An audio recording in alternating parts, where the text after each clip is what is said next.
Drama शुरू होता है। शुरू में हमारी क्यूट फीमेल लीड जिया को होश आता है। तभी कोई उसे कहता है, चलो अब गेम शुरू करते हैं, तुम दोनों में से एक को मरना होगा। यहाँ चाकू रखा है, जो पहले चाकू उठाकर मार दे वो बच जाएगा। जिया पहले चाकू उठा लेती है और हमारी हीरो चान से कहती है, मुझे माफ कर देना। ये कहकर वो चाकू से चान पर वार कर देती है। यहाँ सीन कट होता है और फ्लैशबैक शुरू होता है। फ्लैशबैक, जिया अपनी फ्रेंड को कॉल करके कह रही है, मैं अपने बॉयफ्रेंड फेंग को बताए बगैर उसके घर चली आई हूँ उसका बर्थडे सरप्राइज देने के लिए। जब वो फेंग के कमरे में दाखिल होती है तो उसकी अंगूठी गिर जाती है। अंगूठी उठाने के लिए वो बेड के नीचे चली जाती है।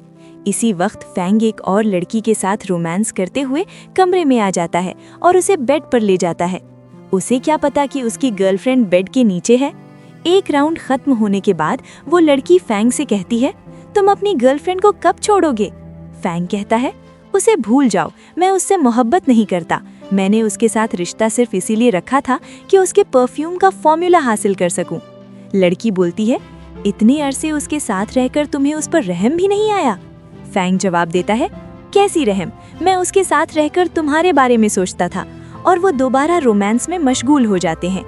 इसी वक्त हाथ बंधे होने की वजह से चाय का कप नीचे गिरता है और गर्म चाय जिया के हाथ पर पड़ती है। उसके मुंह से आवाज निकल जाती है। लड़की पूछती है, ये किसकी आवाज थी? फेंग कहता है, कुछ नहीं था, और वो फिर जारी रहते हैं। बेड के नीचे जिया की आंखों के सामने अचानक कुछ लिखा हुआ नजर आने लगता है। वो हैरान होकर सोचती है, मेरी आंखों को क्या हो गया? ये लिखाई क्यों दिख रही है? शायद गर्म पानी गिरने की वजह से करंट लगा हो। वो देखती है, लिखा हुआ है, अगर तुम अपने बॉयफ्रेंड से बदला लेना चाहती हो तो उसके अंकल चान को मोहब्बत के जाल में फंसाओ। ये सब देखकर जिया घबरा जाती है और वहीं बेहोश हो जाती है। अगली सुबह जब उसे होश आता है तो वो देखती है वो लड़की वॉशरूम में नहा रही है। मौका पाकर जिया वहां से भागने लगती है, लेकिन फेंग उसे देख लेता है और तंजिया कहता है, तुम मुझे सरप्राइज देने आई थी या खुद ही सरप्राइज हो गई? जिया कहती है, तुम इतने धोखेबाज हो, ये मैं पहले नहीं समझ सकी। फेंग कहता है, तुम्हारे साथ रिश्ते में मुझे क्या फायदा, तुम मुझे कभी छूने भी नहीं देती। और जब वो जिया को छूने की कोशिश करता है तो वो वहां से चली जाती है।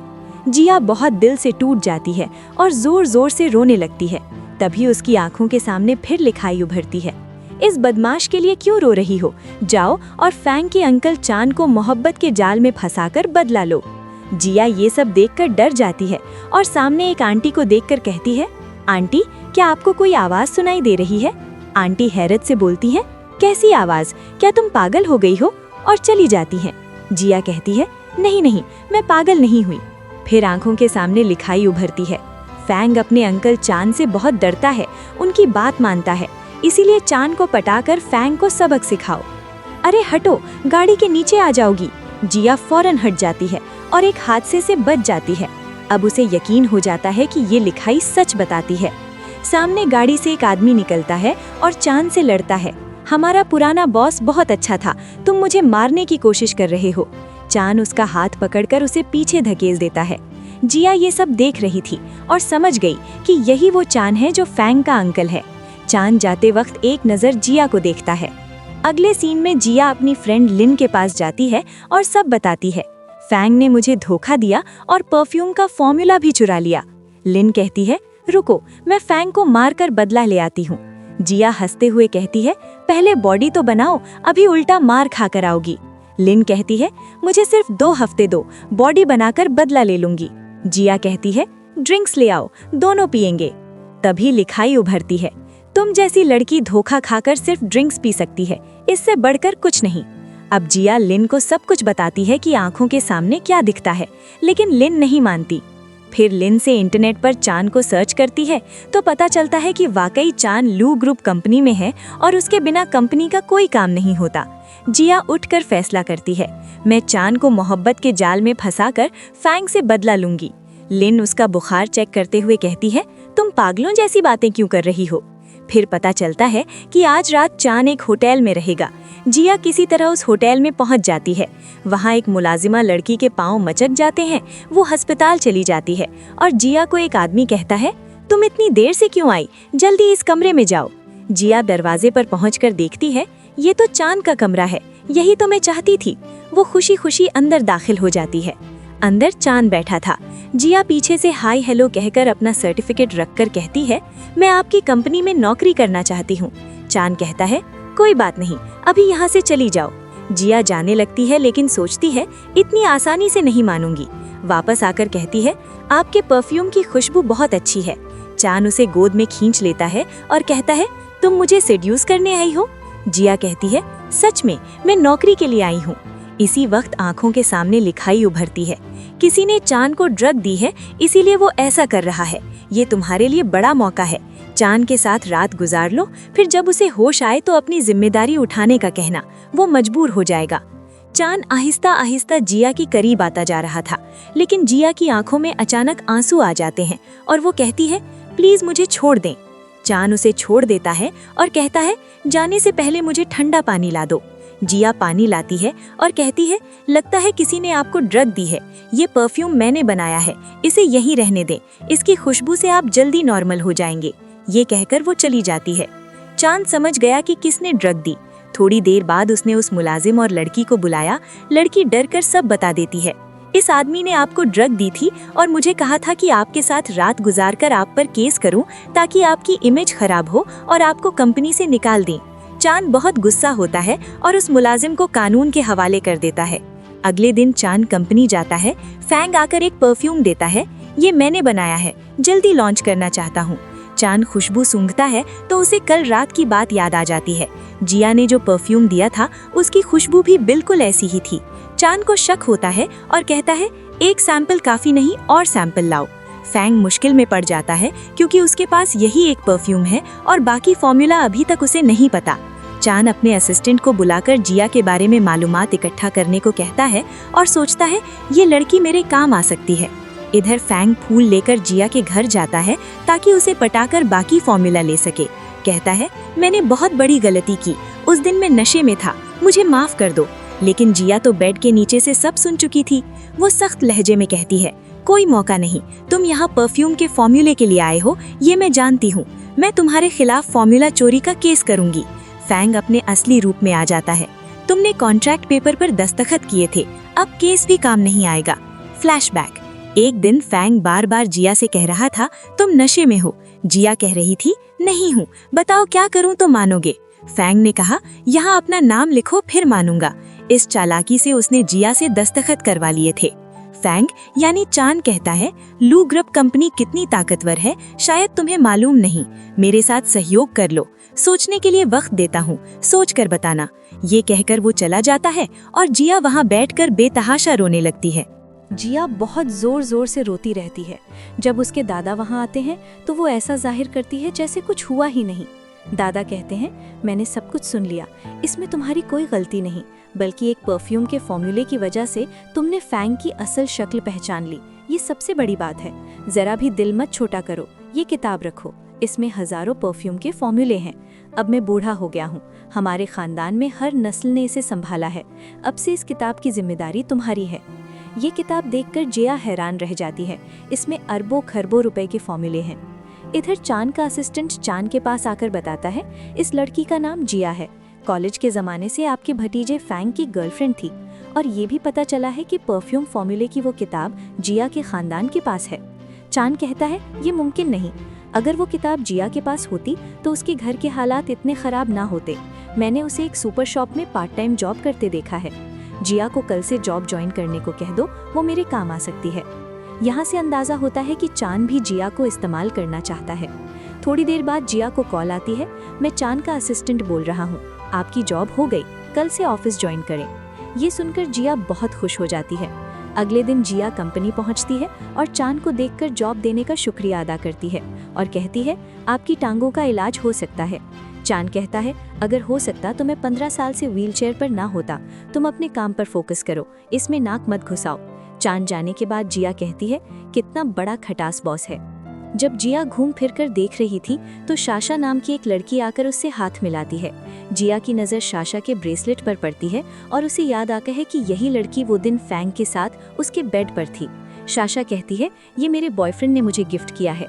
ये सुनकर जिया के अंदर गुस्सा भड़क उठता है। फिर असिस्टेंट आकर जिया से कहता है, आज से तुम मेरी असिस्टेंट हो। जिया कहती है, मुझे असिस्टेंट की असिस्टेंट क्यों बनाया? असिस्टेंट कहता है, तुम बहुत लकी हो, चांद ने खुद तुम पर भरोसा करके ये जॉब दी है। और एक कागज थमाकर उसे कैबिन भेज देता है जिस पर लिखा था क्या करना है और क्या नहीं। ऑफिस में खाना नहीं खा सकते, मसालेदार खाना बैग में भी नहीं रख सकते क्योंकि चांद को मसालेदार खाना बिल्कुल पसंद नहीं। ये सब पढ़कर जिया समझ जाती है कि चांद कितना सख्त बॉस है। तभी चांद वहाँ आ जाता है और जिया डर कर उठकर हाय हेलो कहती है। ऑफिस खत्म होने के बाद जिया अपनी फ्रेंड लिन के पास जाती है। मैंने जॉब ज्वाइन कर ली, अब बताओ चांद को कैसे पटाऊं? लिन कहती है, तुम बिल्कुल सही शख्स के पास आई हो। चांद हर साल 1 करोड़ युआन एनिमल सेंटर को डोनेट करता है, यानी उसे जानवर बहुत पसंद है। अब समझ गई ना?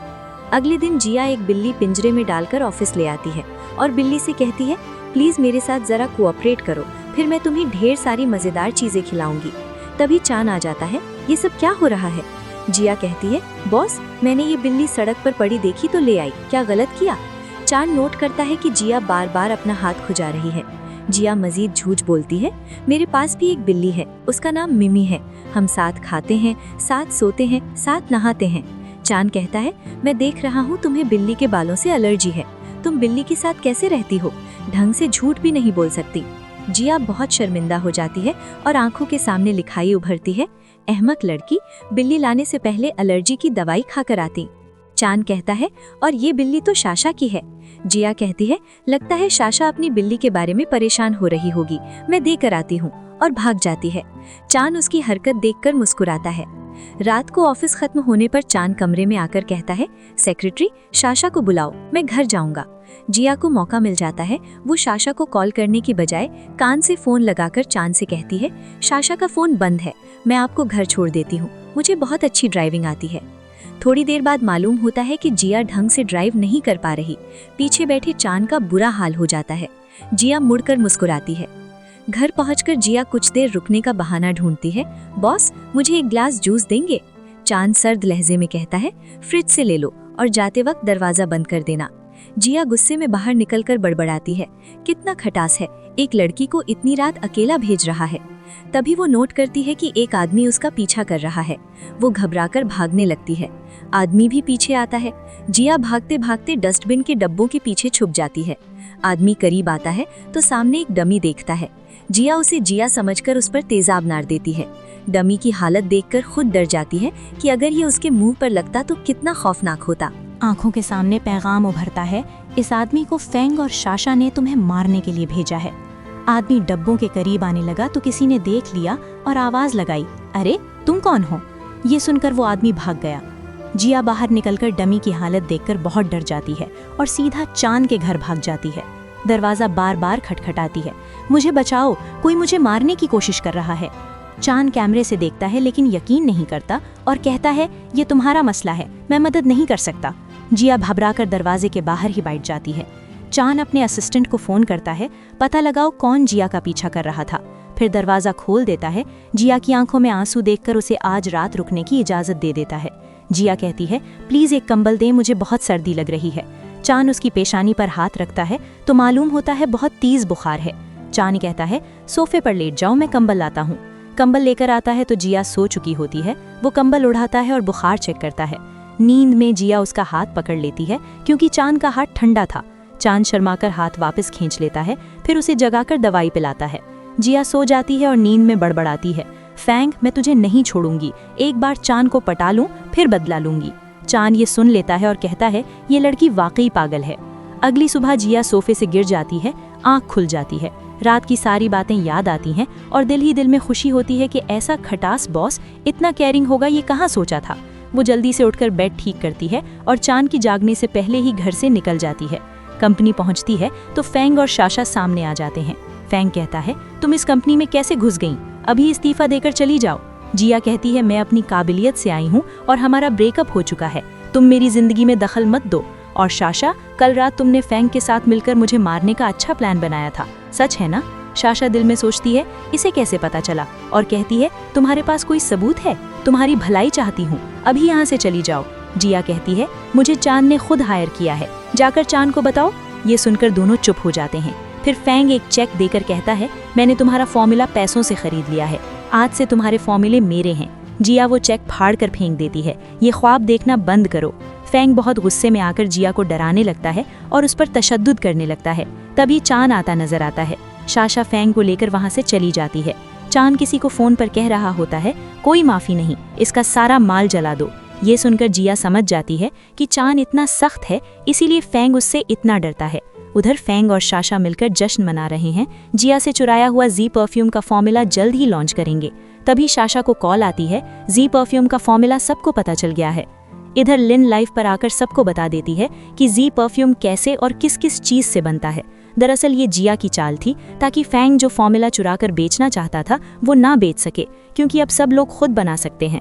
इधर चान को खबर मिलती है कि जिया को मारने के लिए एक आदमी हायर किया गया था और वो शाशा ने किया था।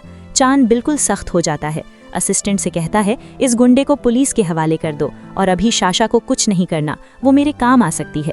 इधर फैंग को पता चलता है कि फॉर्मूला पब्लिक हो गया। वो तकरीबन पागल हो जाता है और चीखता है, मैं जिया को खत्म कर दूंगा। सीधा जिया के घर जाता है और दरवाजा जोर जोर से खटखटाता है। जिया के दरवाजा खोलते ही फैंग आहिस्ता आहिस्ता उसकी तरफ बढ़ता है। इधर चान का असिस्टेंट आकर कहता है, आपका भतीजा फैंग बहुत गुस्से में जिया के घर गया है। चान फौरन कहता है, अभी गाड़ी निकालो। असिस्टेंट कहता है, आपकी मीटिंग 20 मिनट बाद है, जो आपने बहुत मुश्किल से अरेंज की थी। चान मीटिंग कैंसिल करवाकर गाड़ी निकलवा लेता है। इधर जिया के घर फैंग ने सब कुछ तोड़ फोड़ दिया और जिया पर बहुत जुल्म करने लगा। जिया को याद था कि फैंग को एक खास फूल से एलर्जी है। वो चालाकी से वो फूल फैंग के मुंह पर मार देती है। फैंग कुछ कमजोर हो जाता है, लेकिन और ज्यादा गुस्से में आकर जिया को खत्म करने के लिए हाथ उठाता है। तभी किसी ने उसका हाथ पकड़ लिया। ये कोई और नहीं, हमारे हीरो चान थे। फैंग चान को देखकर डर जाता है। अंकल, तुम यहाँ? जिया भी चान को देखती है। फैंग कहता है, अंकल, इस लड़की की वजह से हमारी कंपनी को बड़ा नुकसान हुआ है। चान सख्त लहजे में कहता है, 3 सेकंड में अगर तूने जिया से माफी नहीं मांगी तो पुलिस को फोन करूंगा। फैंग कोई चारा ना देखकर फैंग मजबूर होकर जिया से माफी मांगता है। असिस्टेंट फैंग को इशारा करता है कि हर जाना भी दो, तो फैंग अपना एटीएम कार्ड वहां रखकर चला जाता है। चान जिया से कहता है, झुक जाओ। जिया झुकती है तो चान रुमाल निकालकर जिया के मुंह साफ कर देता है। जिया शुक्रिया अदा करती है और कहती है, आपके लिए मैंने चाय बनाई है। इसी वक्त जिया के पेट से आवाज आती है। चान समझ जाता है कि उसे भूख लगी है और अपने साथ चलने को कहता है। थोड़ी देर बाद हम चान और जिया को रेस्टोरेंट में देखते हैं। जिया अभी भी काफी घबराई हुई थी, इसलिए खाना नहीं खा रही थी। चान कहता है, तुमने फॉर्मूला लाइव पर बता दिया, इससे हमारी लू ग्रुप कंपनी को बहुत बड़ा नुकसान हुआ है। जिया माफी मांगती है। चान कहता है, माफी से काम नहीं चलेगा, तुम फॉर्मूला बुक से कोई अच्छा परफ्यूम बना सकती हो? जिया खुशी से कहती है, हाँ बिल्कुल बना सकती हूँ। चान तब एक कॉन्ट्रैक्ट पेपर थमा देता है। जिया पढ़ती है तो देखती है इसमें उसके खानदान के लिए बहुत से फवायद हैं। चान कहता है, तुम्हारे दादा जिस अस्पताल में दाखिल हैं वो जगह मेरी है, मैं तुम्हारे दादा का अच्छे से इलाज करवाऊंगा। ये सुनकर जिया बहुत खुश हो जाती है और अग्रीमेंट पेपर पर दस्तखत कर देती है। फिर वो जल्दी जल्दी खाना खाने लगती है, क्योंकि उसे बेतहाशा भूख लगी थी। इधर फैंग और शाशा को देखते हैं। फैंग अभी भी बहुत गुस्से में है। मेरे अंकल जिया को बचाने क्यों आए? क्या अंकल को पता चल गया है कि जिया के पास परफ्यूम की असल फॉर्मूला बुक है? शाशा कहती है, तो फिर तुम्हारे अंकल जिया से वो किताब हथियाने का प्लान बना रहे होंगे, लेकिन मैं ये कभी नहीं होने दूंगी। चाहे कुछ भी हो, उसे मार कर भी उससे वो किताब छीन कर तुम्हें दूंगी। फैंग कहता है, तुम मुझे इतना चाहती हो? ये कहकर वो दोनों बहुत रोमांटिक माहौल में चले जाते हैं और एक दूसरे को बोसा देने लगते हैं। इसके बाद हम देखते हैं कि जिया बैठकर सोच रही है कि किस तरह चांद ने उसकी जान बचाई। ये सोचकर वो बहुत खुश होती है, लेकिन चांद चल फिर नहीं सकता, इस बात का उसे दुख भी होता है। अगले दिन कंपनी जाती है तो शाशा कहती है, तुम फैंग को भूल जाओ, फैंग सिर्फ मुझे पसंद करता है। जिया पूरे एतमाद से जवाब देती है, फैंग किससे मोहब्बत करता है ये मेरी फिक्र नहीं, और तुम ज्यादा उड़ना भी मत, मैं तुम्हारे पर नोच कर फेंक दूंगी। ये धमकी देकर मुस्कुराती हुई चली जाती है। फिर जिया चांद के पास जाकर कहती है, मैं एक परफ्यूम बनाने के लिए 5 दिन की ट्रिप पर जा रही हूँ। चांद मना नहीं करता, इजाजत दे देता है। बाहर खड़ी शाशा ये सब सुन लेती है। जिया बाहर आती है तो एक मुलाजिम उसे जूस देकर कहता है, ये शाशा ने सबको ट्रीट के तौर पर दिया है। शाशा का नाम सुनते ही जिया जूस की बोतल वहीं रखकर चली जाती है। उस वक्त शाशा फैंग को कॉल करके कहती है, हमारा प्लान काम कर गया। दरअसल उन्होंने उस जूस की बोतल से जिया के फिंगरप्रिंट चुरा लिए थे। घर आकर जिया सामान बांधकर चांद को वॉइस मैसेज भेजती है, मैं ट्रिप पर जा रही हूँ। चांद सिर्फ ओके लिखकर जवाब देता है। ये देखकर जिया को गुस्सा आता है और वो बड़बड़ाती है, तुम कितने भी खटास क्यों ना हो, मैं एक दिन तुम्हें पटा कर रहूंगी। लेकिन ये अल्फाज गलती से वॉइस मैसेज में चले जाते हैं। जिया डरकर फौरन डिलीट करने लगती है, लेकिन तब तक चांद वो मैसेज सुन चुका होता है और कहता है, ये लड़की वाकई पागल है। 2 दिन बाद फैंग और शाशा चोरी छुपे जिया के घर जाते हैं क्योंकि जिया ट्रिप पर गई हुई थी। तभी वहाँ चांद और उसके असिस्टेंट भी आ जाते हैं। असिस्टेंट कहता है, बॉस आपने बिल्कुल सही समझा, फैंग और शाशा जिया की वो फॉर्मूला बुक चुराने आए हैं। घर के अंदर शाशा और फैंग जिया के चुराए हुए फिंगरप्रिंट से लॉकर खोलने की कोशिश करते हैं। तभी घर में एक और आदमी दाखिल होता है। चांद ड्रोन कैमरे से उस तीसरे आदमी को देखकर सख्त हो जाता है। अंदर वो आदमी फैंग के गले पर चाकू रखकर उन्हें काबू में कर लेता है और बाहर लाकर दोनों को भाग जाने को कहता है। गाड़ी में बैठे चांद ने कैमरा जूम किया तो देखा उस आदमी के हाथ पर एक जख्म का निशान है। ये देखकर चांद को पुरानी बात याद आ जाती है। जिस दिन उसके और उसके माँ बाप का एक्सीडेंट हुआ था, उस दिन यही आदमी वहाँ था और किसी को कॉल करके कह रहा था, काम कामयाब हो गया। असिस्टेंट कहता है, बॉस आपने इस आदमी को बहुत ढूंढा है, आज इसे हाथ से जाने नहीं देना। आदमी अभी अंदर ही था, तभी जिया वहाँ आ जाती है। चांद हैरान होकर कहता है, ये लड़की तो 5 दिन बाद आने वाली थी, इतनी जल्दी क्यों आ गई? जिया घर में दाखिल होते ही जल्दी से फ्रिज खोलकर ठंडा पानी पीने लगी थी, क्योंकि उसने मसालेदार खाना खाया था और होठों पर जलन हो रही थी। अंदर वो गुंडा एक कोने में छुपा हुआ था। जिया उसी तरफ जा रही थी, तभी दरवाजे पर दस्तक हुई और वो दरवाज़ा खोलने चली गई।